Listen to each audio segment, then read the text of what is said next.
السلام علیکم ورحمۃ اللہ وبرکاتہ۔ ناظرین، آج ہم جانیں گے ہمارے پیارے رسول صلی اللہ علیہ وسلم کے خاندان کے بارے میں۔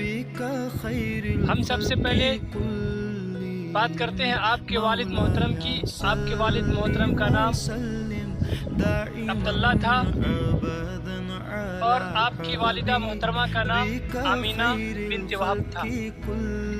اب ہم چلتے ہیں آپ کے دادا کی طرف، تو آپ کے دادا کا نام عبد المطلب تھا جس نے آپ کی پرورش کی۔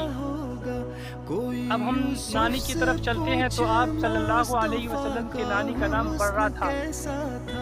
ہم اب نانا کی طرف چلتے ہیں، آپ صلی اللہ علیہ وسلم کے نانا کا نام وہب تھا۔ ناظرین، اللہ تبارک تعالیٰ سے دعا کہ اللہ تبارک و تعالیٰ بك خير الخلق كلهم مولاي صل وسلم دائما